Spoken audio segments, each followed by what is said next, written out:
I recently read a phrase that caught me off guard: toxic positivity.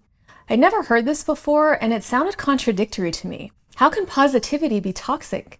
I like to joke that I'm the annoying optimist because I know not everybody wants to hear about the power of a positive mindset and everything happens for a reason, or really anything that takes away from the feeling that something bad is happening. But toxic? A few days later, I saw it again, so I had to do some research. And it's not saying that all positivity is bad, but if you're portraying yourself as being happy no matter what, or shutting out anything that might be viewed as negative, that's the problem. It's also encouraging everyone to always see the bright side, or to keep anything bad buried instead of opening up about it. That can be dangerous too.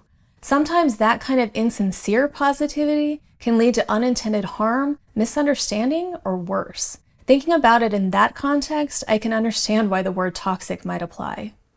My optimism is grounded in realism. It's not about pretending that nothing bad ever happens or thinking that how you feel when something does is wrong. It's about accepting the situation and making a choice to find something good in it.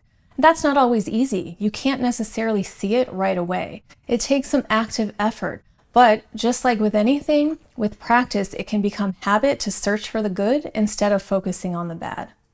For a while now, I've given myself a one-day rule. And what that means is I'm allowed to have bad feelings, frustration, anger, sadness, whatever, for one day. That's to acknowledge what is happening. Beyond that, it's time to move on.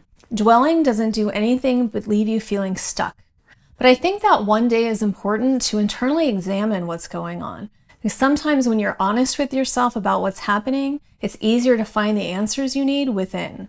But it's also good to have a venting buddy, someone you can complain to without judgment to release that negativity instead of letting it build up inside. I do my best to be practical about a situation. Can I change what happened? No.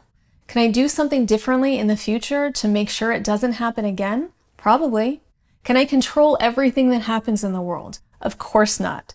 But can I control the way I react, interpret, and respond? Absolutely.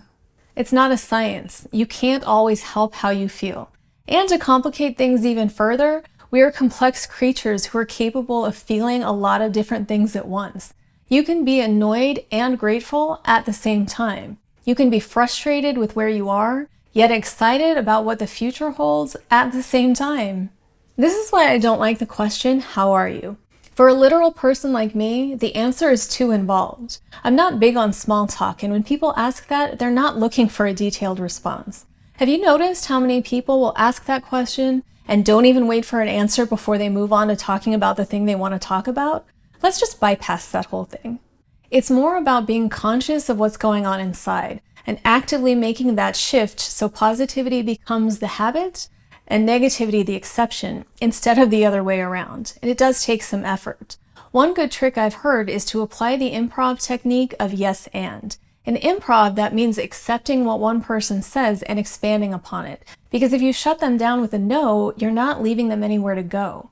So when you apply yes and to your own mindset, you're accepting how you feel and then expanding upon it in a positive manner. Yes, I'm overwhelmed. And I know that all this hard work is getting me closer to my goals.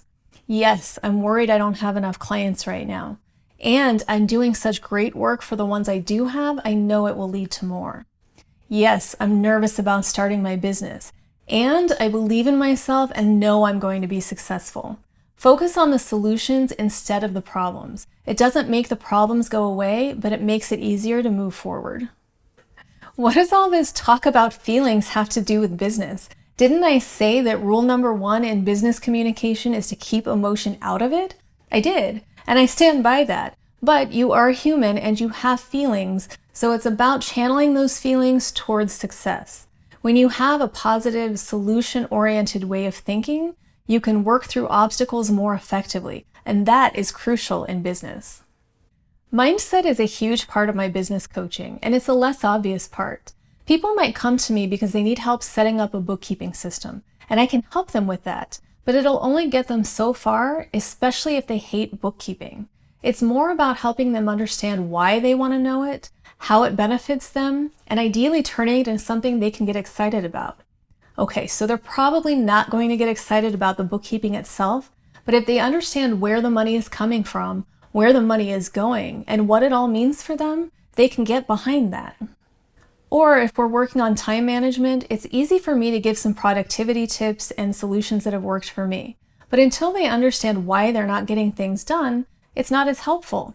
But when they figure out that what's really holding them back isn't time, it's fear of failure, fear of judgment, sometimes even fear of success, then they can really change their habits and start making progress. My friend John McClane has a simple method that works wonders. Change I have to I get to. So instead of saying I have to do my bookkeeping, say I get to do my bookkeeping because clients choose me when they need these services. Or instead of I have to be on all these calls today, say I get to be included in all of these conversations because so many people trust my input. Or instead of I have to get rid of that demanding client, say I get to choose to work with people whose values align with mine. Little shifts in the way you think can drastically impact how you feel about your business, the people around you, and so much more. When it comes down to it, positivity isn't going to solve the world's problems, or even your own. It's not going to prevent bad things from happening. But if you choose to be optimistic and focus on the good, you'll be better equipped to handle the challenges that come your way, and that helps you build a stronger business. There's nothing toxic about it.